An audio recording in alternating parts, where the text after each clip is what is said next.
A legtöbb munka, amit végzünk, most teljesen függetlenül attól, hogy ez a robotiparban vagy bárhol máshol van a világban, független kellene, hogy legyen attól, hogy nők vagy férfiak vannak ott abban a munkakörben. Sokkal inkább a kompetenciák, a rátermettség az, ami kellene, hogy számítson, és számít is. Mind a két félben megvannak azok a nüansznyi dolgok, vagy azok a képességek, skillek, motivációk, akkor mind a két fél ugyanúgy fogja tudni teljesíteni a feladatot. Az egyik fél lehet, hogy valamiből többet tesz bele, de a végeredmény igazából ugyanaz a pozitívum lesz. A legtöbb nő, aki elgondolkodik azon, hogy mérnöki pályára menjen vagy sem, nem látja még a szépségét ennek a pályának, mert hogy nincs az asztalra téve, tehát nincs annyira láthatóvá téve, hogy mennyi szépség van ebben, és hogy milyen jó dolgok sülhetnek ki belőle, hogy miért válasszam ezt a pályát, ezt általában férfiak csinálják, én ezt úgyse tudnám megcsinálni. Kapok a kezemben valamit, ami mondjuk azt, hogy egy kicsit káoszos, és teremts belőle rendet. És azt olyan szinten tedd meg, hogy mindenki számára érthetővé váljon.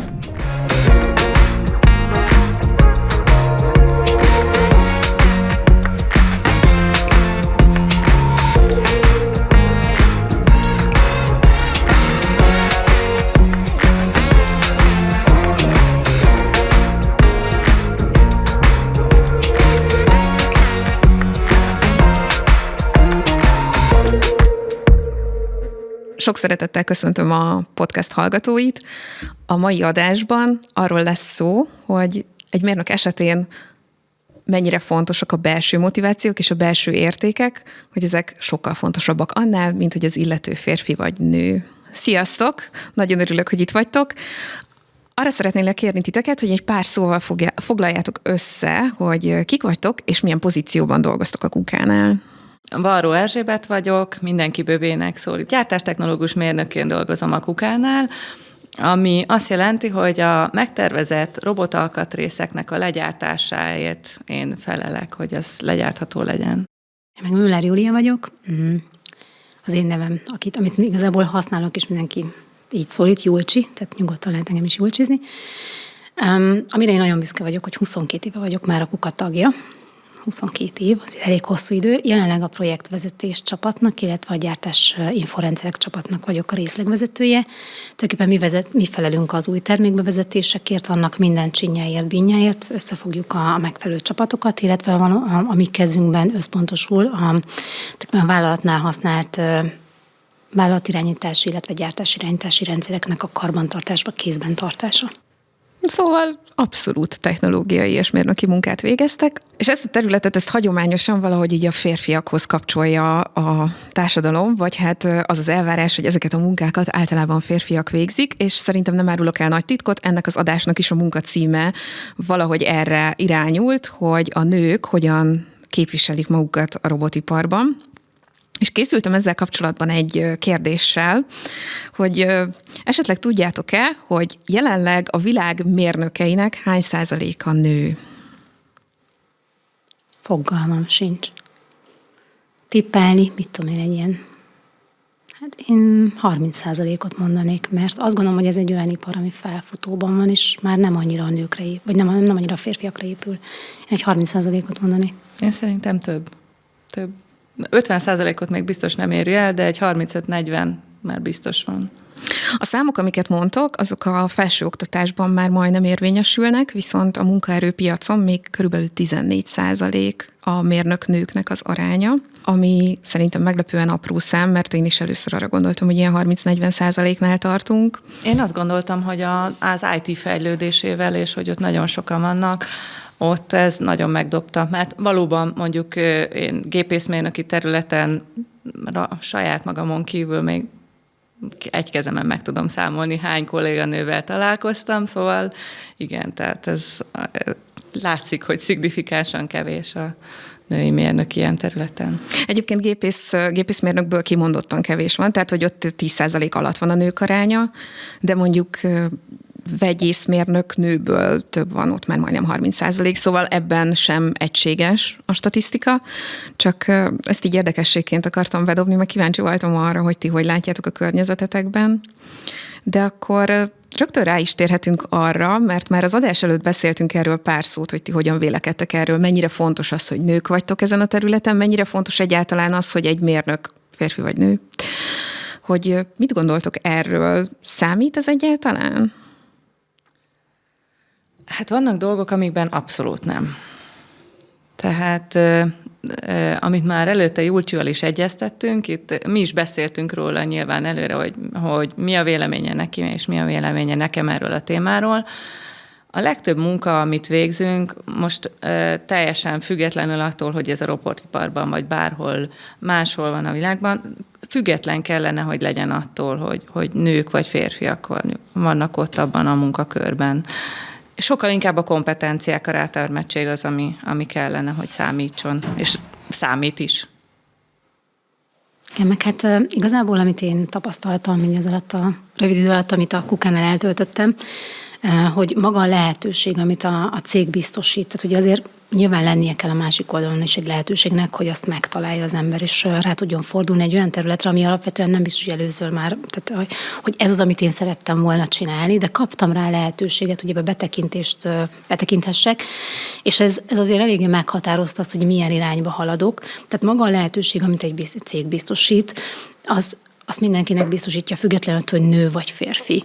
És én is ugyanazt gondolom, és ugyanazt mondom, mint a Böbe, hogy tehát maga a motiváció, a belső motiváció, a képesség, a tudásbázis, amivel az ember rendelkezik, a nyitottság iránti vágy, hogy meglássam az újat, meglássam azt, ami ott van az orrom előtt, az bármilyen irányba elvihet. Én bátorítom, hogyha valaki azt mondja, hogy szeretne akár űrhajós nő lenni, akkor menjen és csinálja. Ami számomra fontos, hogy legyen vonzó, amit én csinálni szeretnék, és ne csak tehát lássam meg benne a lehetőséget, legyen benne az én belső motivációm, ez nagyon fontos, hogy én motiválva érezzem magam arra, hogy igen, ebbe az irányba szeressek elmenni, hogy akarjak egyáltalán elmenni.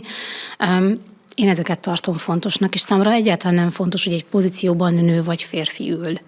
Én azt gondolom, hogy mind a két félben megvannak azok a nüansznyi dolgok, vagy azok a képességek, skillek, motivációk, akkor mind a két fél ugyanúgy fogja tudni teljesíteni a feladatot. Az egyik fél lehet, hogy valamiből többet tesz bele, de a végeredmény igazából ugyanaz a pozitívum lesz. Ugye nagyon, nagyon sokan azt szokták mondani, hogy a lányok alapvetően azért vannak kevesebben az ilyen területeken, mert nem is hallanak arról, hogy ők ide bekerülhetnének, és akkor vannak azok a kezdeményezések, mint a Lányok Napja például, ami egy kicsit megpróbálja az érdeklődésüket formálni ebbe az irányba, megmutatni, hogy ezeken a területeken is van helye a nőknek. Az lenne viszont a kérdésem, nem tudom, hogy ti vettetek-e részt ilyen eseményen, akár gyerekként, akár már így felnőttként, hogy megmutatni lányoknak, hogy igen, ezen a területen is van helye a nőknek, de hogy a ti érdeklődésetek mikor jött meg ez iránt, a szakma iránt, vagy hogyan indult ez, hogy nem tudom, az óvodában elkezdtek érdekelni a robotok? Igazából nekem erről egy dolog jut eszembe, hogy én csak ezt tudom mondani, evés közben jön meg az étvágy. Én ugyanúgy tudok rácsatlakozni, mert hogy én csak úgy bekerültem a Kukához. Én egyáltalán semmi közöm nem volt a robotikához, nem is ismertem a céget, csak úgy megérkeztem, hogy majd tolmács és mit tudom, időkönyvelő leszek. Nem volt ilyen irányú érdeklődésem, hanem ahogy bekerültem ebbe a körforgásba, hogy megláttam magát ezt a világot, meg nem csak az, hogy maga a terület milyen kihívásokkal, vagy milyen érdekességekkel rendelkezik, hanem maga a cég is, hogy milyen stratégiát tűz ki magának célul. Ezek mind együttesen vonzottak be erre a területre. És én ezért mondom, hogy nekem evés közben jött meg az étvágyam, hogy úgy döntsek, hogy akkor én ezen a területen szeretnék elhelyezkedni, illetve folytatni a pályafutásomat is. Ebből szeretném a legjobbat kihozni, és erre biztosít a cég rengeteg lehetőséget. Nem beszélve a rengeteg kitelepülésről, amit csinálunk, pontosan azért, hogy megismerjék ne csak a férfiak, meg ne csak az, aki éppen eljut egy állásbőrzére, hanem más helyekre is, hogy mindenki tudjon arról, hogy a Kuka Hungária mivel foglalkozik, és milyen lehetőségeink vannak, ami nem egy limitált lehetőség, hogy nő vagy férfi. Uh-huh. Hát nekem teljesen más, nekem óvodáskorban kezdődött. Én nem babával játszottam, hanem több száz matchboxom volt, úgyhogy... Wow. Hát az édesapám is autószerelő, úgyhogy én a 10-es kulcsokat raktam el a homokozóba, és abszolút így voltam nevelve, tehát nem volt olyan gátlás, vagy nem volt olyan korlát, hogy na, akkor te ezt ne csináld, hanem ami érdekelt, akkor oda mehettem, és akkor együtt szereltük, együtt csináltuk. Nagypapám építészmérnök volt, úgyhogy láttam a szép rajzokat, úgyhogy nekem már ott kialakult egy ilyen vonzalom felé, illetve személyiségileg is van bennem egy ilyen kis makacság, hogy kicsit mindig arra felé törekszem, ami egy kicsit nehezebben megy, de tudok bizonyítani, hogy én is meg tudom csinálni. És nagyon érdekes egyébként, hogy említetted ezt a dolgot, hogy most már egyre több helyen reklámozzák, hogy igen, hogy jöjjenek ide lányok, és hogy ez a terület is neki való, mert nagyon sokszor egyetemi állásbörzékre is azért szeretek járni, szoktunk járni a Kukával, mert nagyon jól meg lehet szólítani az egyetemistákat, és ott nagyon jó ez a kapcsolódás, hogy odamész. Nagyon jól lehet látni például műegyetemen a fiúk szoktak odajönni, mechatronikus, mérnök, tanoncok, azok kenik-vágik, hogy mit csinál a Kuka, mivel foglalkozunk, hogy vannak a programozások, mindent tudnak róla, és akkor látom, hogy megjelenik egy leányzó, akkor én biztos, hogy lecsapok rá, és akkor na, gyere, kérdezz. Mert nagyon sok múlik ezen. Nagyon sok múlik azon, hogy van egy személyes élménye a Kukával, a gyárral kapcsolatban, vagy egyáltalán ezzel a millióvel kapcsolatban, hogy azért nem eszik olyan forró rakását, biztos, hogy van olyan, ami neked is tetszik ezen a területen. Úgyhogy én ezt nagyon szeretem. Én mondjuk azért már nem Barbie babával a kezemben vettem át a mérnöki diplomámat, de amikor gépgyártás technológus lettem, akkor még mindig bennem volt ez, hogy nem tudom, hogy honnan indultam. Én nagyon nem erre a pályára készültem, de abszolút megvan ez az élmény, hogy aztán mégis ott állok, és hogy én ezt mennyire szeretem.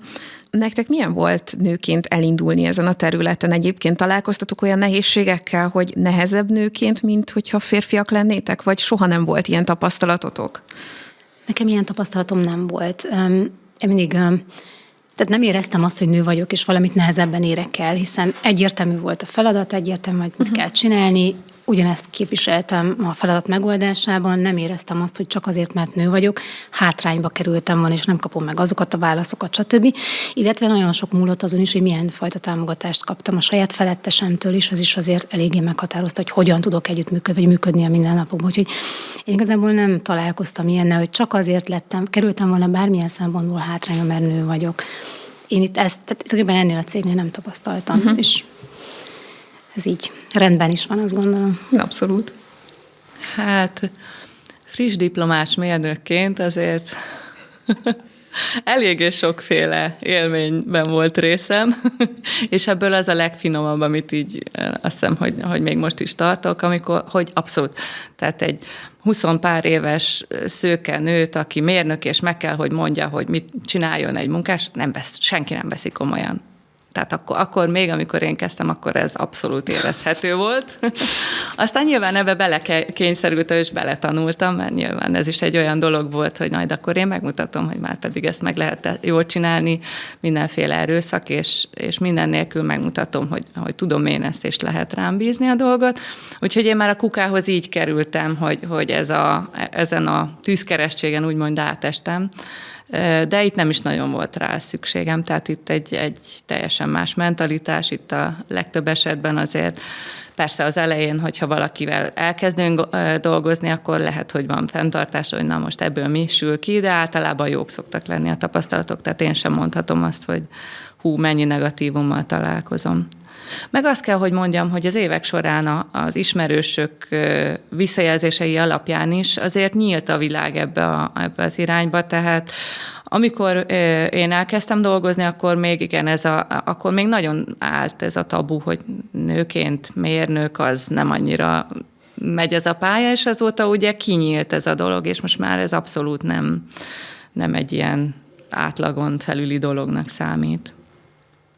Igen, azért egyre többen választják is ezt a pályát, akár az egyetemen is, tehát hogy egyre többen érzik azt, hogy megpróbálkoznak vele, aztán mondjuk a papírral a kezükben nem biztos, hogy itt helyezkednek el, de ott van a lehetőség. Azt gondolom, hogy amit nekik érteni kell egy ilyen, amit te is mondtál, friss diplomás nőként kikerülni az egyetemről, hogy szerintem a legtöbb nő, aki elgondolkodik azon, hogy mérnöki pályára menjen, vagy sem, nem látja még a szépségét ennek a pályának, mert hogy nincs az asztalra téve, tehát nincs annyira láthatóvá téve, hogy mennyi szépség van ebben, és hogy milyen jó dolgok sülhetnek ki belőle, hogy miért válasszam ezt a pályát, ezt általában férfiak csinálják, én ezt úgyse tudnám megcsinálni, és pontosan ezek az állásbőrzők, egyetemi jelenlétek azok, amikkel rengeteg olyan információt adunk át, ami a nők számára is tulajdonképpen segítség lehet arra, hogy ez nem egy olyan terület, ami csak egy férfinak lehet jó, mert hogy azok a képességek ott vannak, és ez az, amit erősíteni kellene,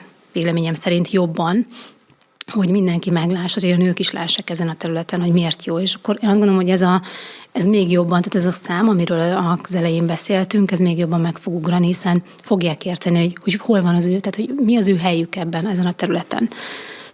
De hogyha már így szóba hoztad, akkor mi a szépsége?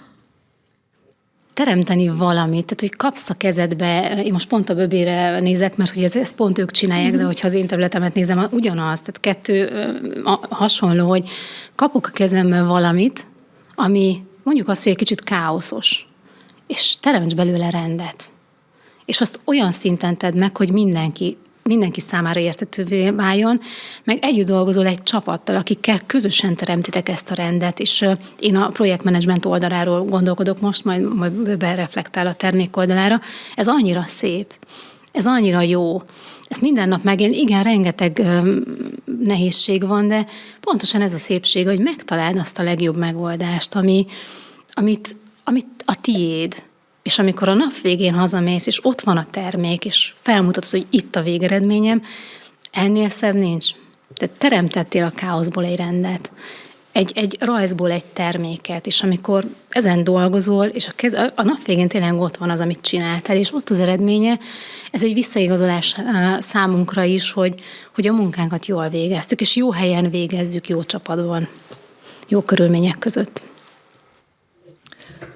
Hát tulajdonképpen Julcsi elmondta a lényeget, az ötlet megszületésétől addig a pillanatig, amikor ott van, és kézzelfoghatóan ott van egy szuper termék, ami pár hete, hónapja még esetleg tényleg csak egy ember fejéből kijött ötlet, az egy szuper dolog, és közben az a rengeteg probléma, amit megoldottál, hogy valami párhuzamot állítsak, mondjuk, hogyha otthon belekezd valaki egy ilyen do-it-yourself projektbe, biztos, hogy mindenki csinált már, és akkor amikor van egy olyan, ami tényleg jól sikerült, és akkor ott állsz előtte, és na, ezt én csináltam, és tök jó lett. Na, egy ilyen érzés, amikor sírre kerül egy termék, és akkor megvan.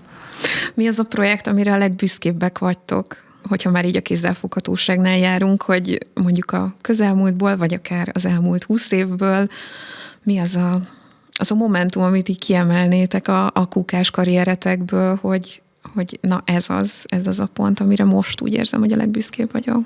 Hát jelen pillanatban még nagyon friss, mert a mai napon zártuk rá egy ilyen self-heating tesztállomásnak a tervezése egy tesztcsapat számára, amit gyakorlatilag úgy hoztunk létre, egy munkatársamnak segítettem, mert ő kezdett bele ebbe a projektbe, és aztán rájöttünk, hogy ez nem egy egyemberes projekt lesz, hanem nyilván sokkal nagyobb falat, és úgy kezdtünk bele, hogy gyakorlatilag semmi nem volt meg hozzá. Tehát nem voltak meg hozzá a folyamataink, nem volt meg hozzá semmi, és nulláról építettük fel a dolgot, de most arra már nagyon úgy néz ki, hogy ez sinem van, úgyhogy jelen pillanatban ez az, amire a legbüszkébb vagyok.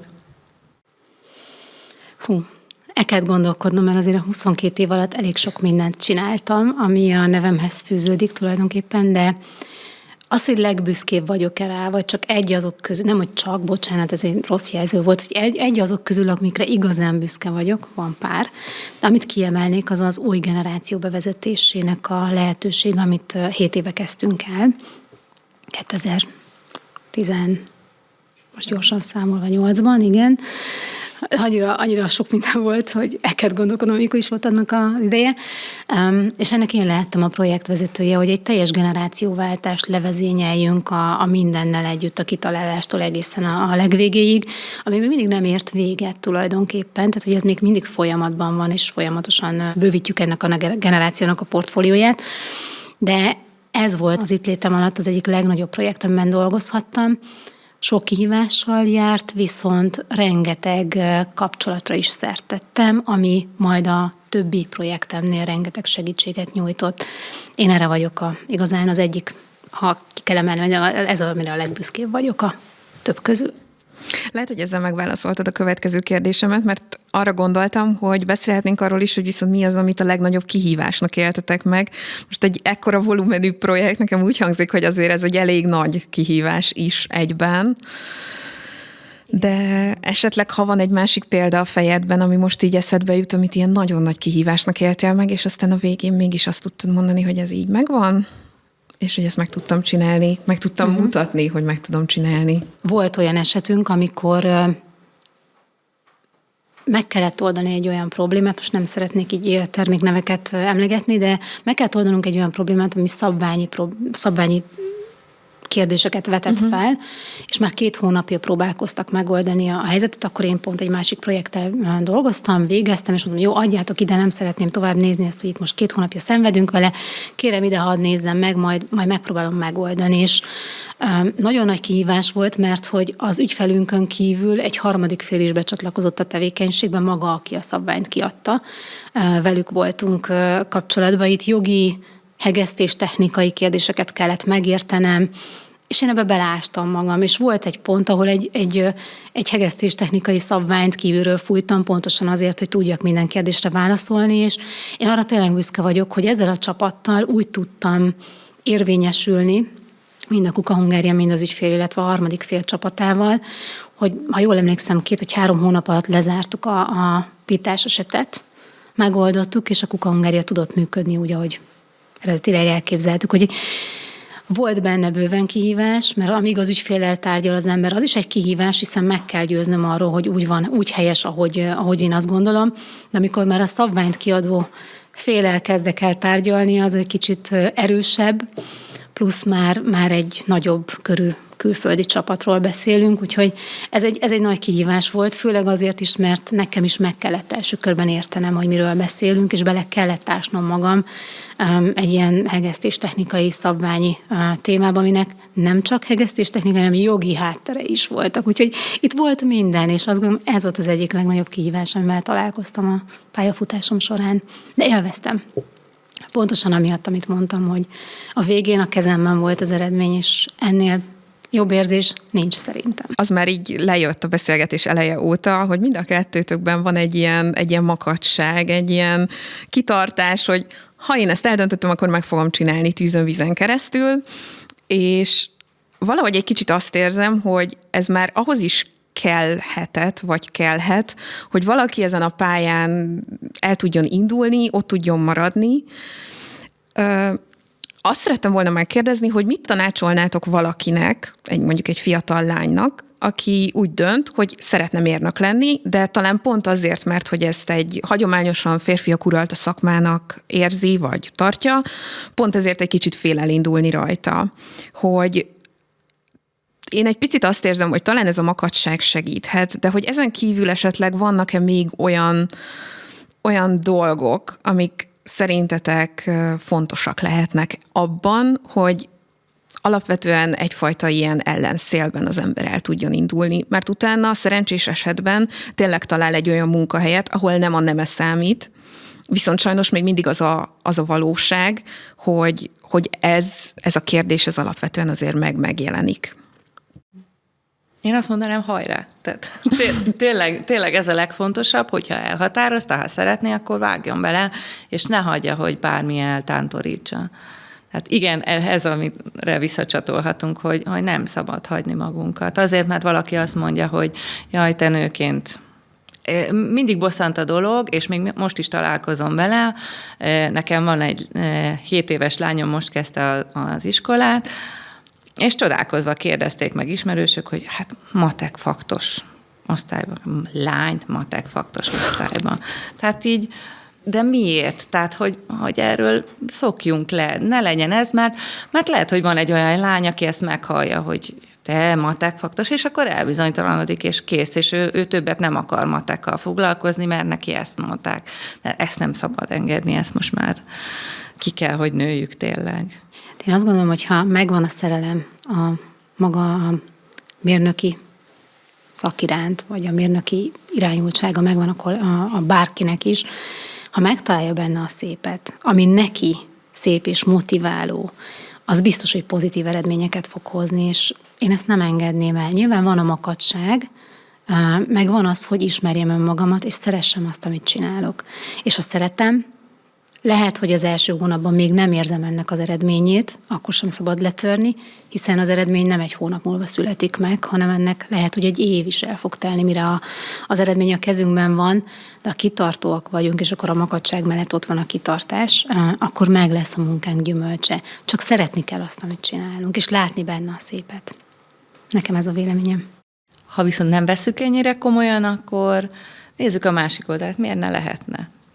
Miért pont ez ne lehetne? Csak a Kuka Hungariannál jelen pillanatban 1050 dolgozó van, ebből 429 aktív nő.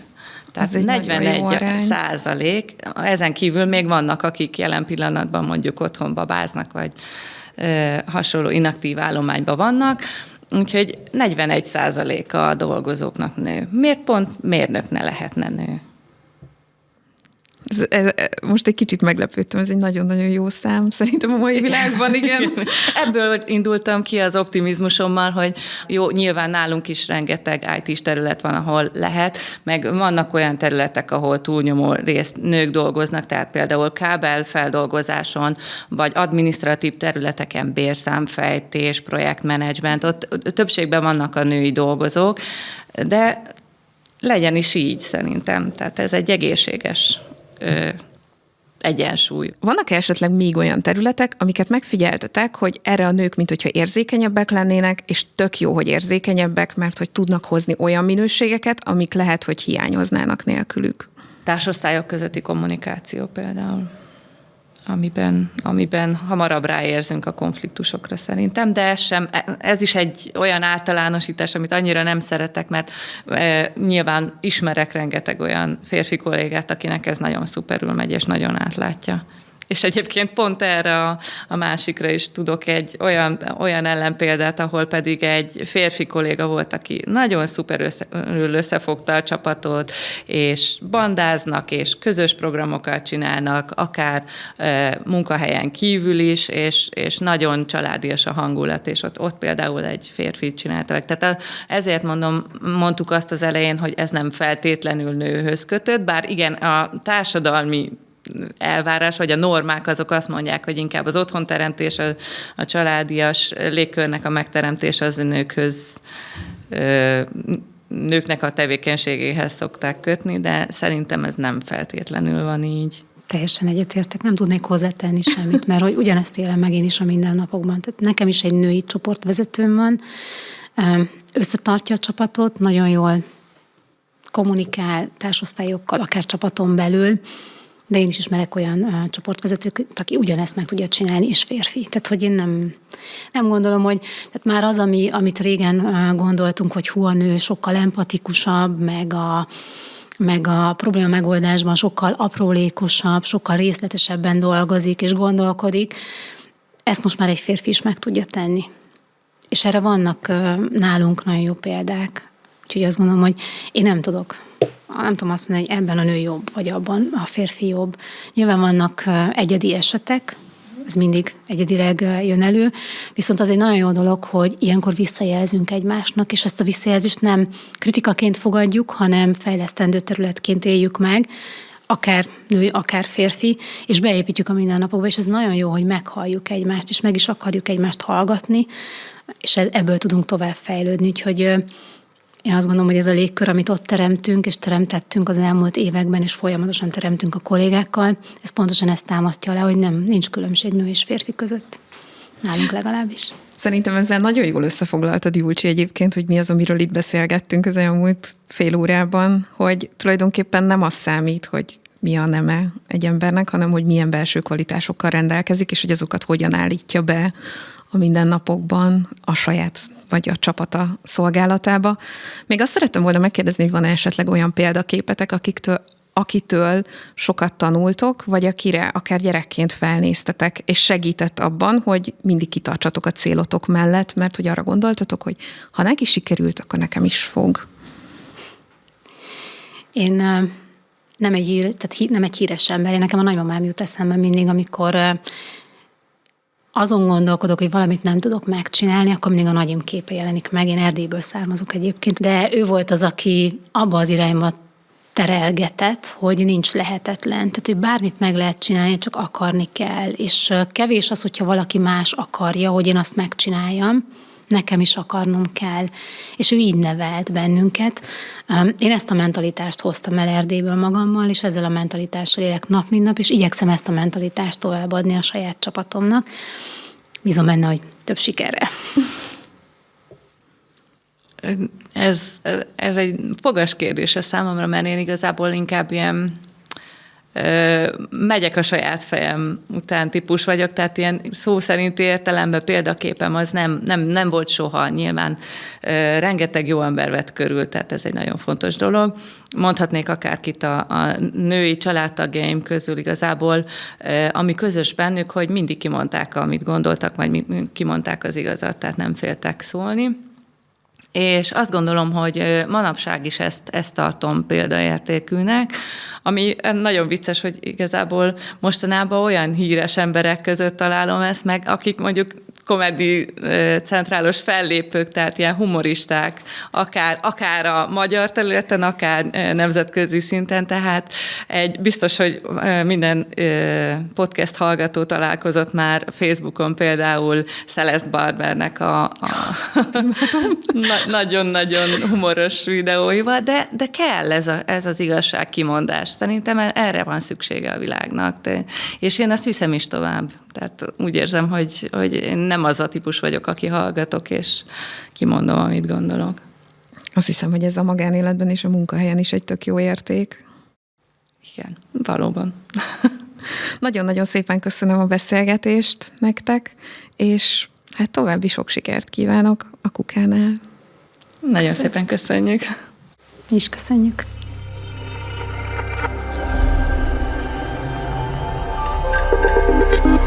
Industrial intelligence.